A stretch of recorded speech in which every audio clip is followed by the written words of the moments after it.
तो इस महीने में हम जो भी हम काम करते हैं उसका ताल्लुक़ हज़रत इब्राहीम या इस्माईल या हज़रत हाजरा से है। तो हमें हज़रत इब्राहीम और हज़रत इस्माईल और हज़रत हाजरा के बारे में जानना चाहिए। हज़रत इब्राहीम अलैहिस्सलाम अल्लाह के जलीलुल क़द्र पैगम्बर नबी है और उन्हीं के साहिबजादे हज़रत इस्माईल हैं और हज़रत इस्माईल की वालदा माजदा हज़रत हाजरा। तो मतलब हज़रत इब्राहीम की बीवी का नाम हाजरा और हाजरा के बेटे का नाम इस्माईल और इस्माईल के वालिद का नाम हज़रत इब्राहीम। हज़रत हाजरा के शौहर का नाम हज़रत इब्राहीम। तो आप समझ गए ना तीनों का क्या रिश्ता है। अल्लाह के जलीलुल क़द्र पैगम्बर और नबी का नाम हज़रत इब्राहीम है और ये हज़रत नूह अलैहिस्सलाम की औलाद में से है। इनका बड़ा मकाम व मर्तबा है। इनकी दो कुन्नियत मशहूर व मारूफ़ है, एक है अबुज़्ज़ैफ़ान और अबुल अंबिया। हज़रत इब्राहीम के बाद बेशुमार नबी और रसूल पैदा हुए, इस दुनिया में मबूस हुए।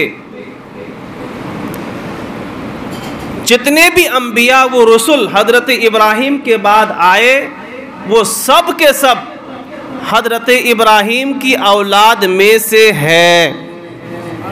यहाँ तक कि हमारे नबी, आपके नबी जनाब मुहम्मद रसूलुल्लाह सल्लल्लाहु अलैहि वसल्लम भी हज़रत इब्राहीम की औलाद में से हैं। जितने भी अंबिया और रसूल आए, इसलिए उनका एक नाम अबुल अंबिया, अंबिया के वालिद। और लाखों की तादाद में अंबिया आए, नबी आए, कैसों की तादाद में रसूल आए। ये सब का ताल्लुक़ हज़रत इब्राहीम से है, यानी उन्हीं के नस्ल से। और आपका एक नाम अबुज़्ज़ैफ़ान और अरबी में अबुद्दैफ़ान कहते हैं, क्योंकि उर्दू में ज़्वाद और अरबी में द्वाद कहते हैं। वलद्दालिन उर्दू में वलज़्ज़ालिन, अरबी में तो अबुद्दैफ़ान। मेहमान नवाजी करने वाले, यानी आपकी तारीख़ में, सीरत में, आपकी ज़िंदगी में एक ख़ास वस्फ़ जो है, एक ख़ास सिफत जो है, आपका एक जो अजीम कारनामा है जिससे आप मुतारफ़ है, जाने पहचाने जाते हैं, वो है मेहमान नवाजी करने वाला। इसलिए आपको अबुज़्ज़ैफ़ान कहते हैं। तारीख़ में मिलता है बग़ैर दस्तरखान में जब तक कोई मेहमान नहीं होते थे आप खाना तनावुल नहीं फरमाते थे। ये आपकी ख़ास सिफ़त थी। ये दो नाम हैं। और आपका ज़माना लगभग हज़रत ईसा अलैहिस्सलाम से 2500 साल पहले का है। और उस वक्त का जो सुल्तान और बादशाह था इस दुनिया का, वो था नमरूद। नाम सुने हैं नमरूद का? नमरूद। और नमरूद का ज़माना कितने साल का था? 400 साल। कितनी उम्र थी उसकी? 400 साल। उस ज़माने में हज़रत इब्राहीम अलैहिस्सलाम पैदा हुए। और आपकी पैदाइश का भी अजीब व गरीब वाक़या है कि ये जो नमरूद था वो काहिनों को, ज्योतिषियों को, भविष्यवाणी करने वालों को अपने साथ हमेशा रखता था। तो एक वक्त ऐसा आया कि कुछ नजूमियों ने, भविष्यवाणी करने वाले ज्योतिषियों ने कहा कि महाराज, आपके ज़माने में कुछ दिनों में, लम्हों में आपकी सल्तनत में, बादशाहत में एक ऐसा लड़का पैदा होगा जो आपकी सल्तनत को तबाह व बर्बाद कर देगा। तो डर हुआ, खौफ हुआ, तो आपने एक कानून लगा दिया पूरी दुनिया में, पूरी रूह ज़मीन पर आप उसकी हुकूमत थी, नमरूद की। नमरूद की हुकूमत ज़मीन के हर ज़र्रे पर। इतना बड़ा वो बादशाह था कि कोई भी अपनी बीवी से मिलेगा नहीं और कोई माँ बच्चे को जन्म देगी नहीं, लेकिन याद रखिए, फानूस बन के जिसकी हिफाजत हवा करे, वो शमा क्या बुझे जिसे रोशन खुदा करे। नमरूद कानून लगा दिया, मगर खुदा की कुदरत, ये इस्लाम की फितरत है कि जो इस्लाम को सबसे ज़्यादा नुकसान पहुंचाता है, उसी के दौर में या उसी के राज में या उसी की सल्तनत में इस्लाम ज़्यादा फैलता और फूलता है। ये इस्लाम की खासियत है। इस्लाम की फितरत में कुदरत ने वो लचक दी है, जितना दबाओगे उतना उभरेगा।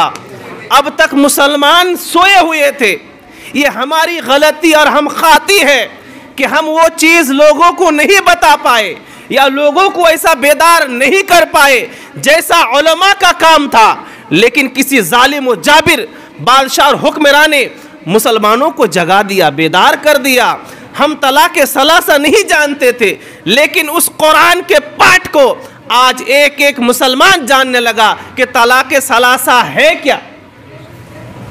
ऐसे बेशुमार मसाइल है जो हम नहीं जनवाए, लोगों को नहीं बताए, लोग जाने नहीं। लेकिन किसी ने इस्लाम को बदनाम करने के लिए इस्लाम के ऊपर उंगली उठाने की कोशिश की, लेकिन उसमें इस्लाम का ही भला हुआ, इस्लाम को ही फायदा हुआ। आज की तारीख है, रिपोर्ट है कि सबसे कम तादाद में तलाक हमारे इस मुल्क में मुसलमानों के समाज में तलाक वाक़ हो रही है। तो फ़ायदा किसका हुआ? कोई कितनी भी नीयत बुरी रख ले, इरादे कितने ख़राब रखे, लेकिन फ़ायदा मुसलमानों को होगा, फ़ायदा इस्लाम को होगा। तो नमरूद चाहता था कि वो बच्चा पैदा ना हो, लेकिन खुदा का तो फैसला हो चुका था ना, उसके फैसले को कौन टाल सकता है? ओके। जब हज़रत इब्राहीम के वालिद को मालूम हुआ कि मामला ऐसा है, तो आप अपने इलाके बस्ती गांव शहर से बाहर एक पहाड़ी के दामन में एक गार बनाया, कोख बनाया और ले जाके अपनी बीवी को वहीं पे रख दिया। और फिर उसी गार में हज़रत इब्राहीम की विलादत होती है। अल-मुख्तसर, वहीं आपकी परवरिश हो रही है। धीरे धीरे आप बड़े हो गए। तारीख़ में मज़कूर है कि और बच्चों से कहीं ज़्यादा आपका अलग अंदाज़ था कि वो आप जल्दी जल्दी बड़े हो गए। खुदा को कुछ और मंजूर था।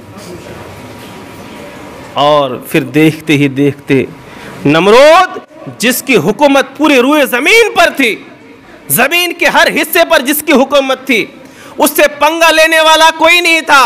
वो अपने आप को खुदा कहता था और उसी के हक़ में फ़ैसला करता था। जो उसको खुदा कहे, उसके सजदा करे, उसकी इबादत करे, उसको माबूद माने। कोई रोक ठोकने वाला नहीं था, कोई मना करने वाला नहीं था। अल्लाह ने नमरूद के सामने हज़रत इब्राहीम अलैहिस्सलाम को इस दुनिया में माबूस फरमाया। और हज़रत इब्राहीम कोई ताकतवर और कोई पावरफुल ऐसा कुछ, एक साधारण सिंपल ख़ानदान में आप पैदा हुए और आपने बादशाह को, वक्त के बड़े बादशाहों को जो है चुनौती दे दी। और इस तरह से हज़रत इब्राहीम अलैहिस्सलाम के सामने बहुत सारे मामलात हुए। मैं दो चार